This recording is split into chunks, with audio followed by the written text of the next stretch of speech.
An author and activist is challenging business leaders to be daring and build their brands boldly. She issues the call to action in her book that draws from professional and personal experiences.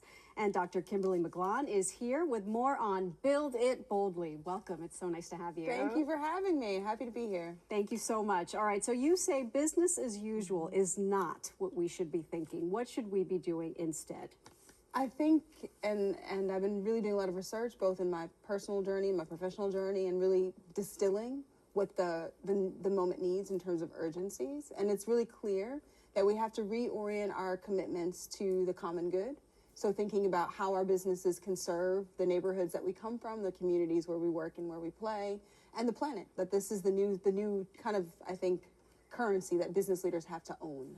Because the mindset has been for business leaders, profit at whatever cost, at whatever the collateral damage may be, because maybe they feel that's the only way to be profitable. Is it possible to have both?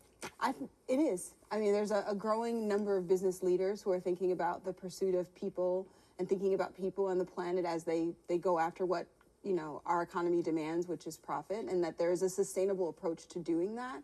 But you're right, there has to be a mindfulness for the harm and for trying to figure out how to mitigate that harm in our decision making as leaders. And I think that the next class of compelling business leaders will be the ones who are able to hold that balance. And that's what consumers are going to begin to demand with more and more clarity. Why do you think this way? Because a lot of people, when they set out to build a business, they're like thinking about themselves. How much money can I make? Why are you different? You know, I think that I've always negotiated what it means to make the most of my life and my legacy by thinking about a longer scope and not just the short-term demands of my own personal needs. And I've never thought that I couldn't pursue what was good for others and have to sacrifice my morality. And I think that that's the shift that's been a part of the makeup of and constitution of my framework. But I think that that's also something that's bubbling up that a lot of us are feeling and thinking about, particularly those of us who are thinking about our identities as leaders. And for me, it's really about the intersection of all the people who I've met and loved and listened to, and a real sense of solidarity with their struggles as not being so far removed from my own that they should be ignored. So how can, because we want this for future business leaders, we want this to be the new model, but for existing business leaders to change in such a dramatic way, what do you think that would take? What do we need to tell them, teach them? I think that a lot of it is inner work, and I think part of that is looking back on the places in their lives where they recognize that there was a shift that needed to happen in their communities, and there was a gap that needed to be filled, and realigning their legacies and their lives with how they can generate a deeper and different sense of purpose by designing businesses that are more caring and in that way are more bold.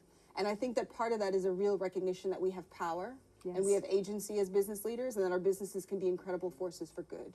So paint the picture. What does a successful business that is not selfish look like? It's one where you're thinking about wages, you're thinking about the culture in terms of how it affects the lives of the people who show up for you every day. It's thinking about their wellness as a priority, thinking about how you talk to them, making sure that you're centering tenderness in your speech and dignity as a way of establishing a culture where people feel like they can actually reach their own full potential. It's supporting people and understanding where they want to grow and what their dreams are, and not really clinging to keeping them in cages, but empowering them to make choices in their professional identities that set them up to be loyal to the work and the product and the productivity that you need, but in ways that don't seek to, you know, juice them to the point of exhaustion. Yeah. Who wouldn't want that? Who wouldn't want that? Right? That's like gospel, preach. So that's business leaders. What responsibility do we have as consumers? Great question. And I think that this is the other one that I'm hearing all across the country as I travel and promoting Build It Boldly, is that there are a number of us who are thinking about how do we align our disposable income and our mandatory, like we have to spend dollars with brands and with business leaders who are thinking about the common good with people and the planet.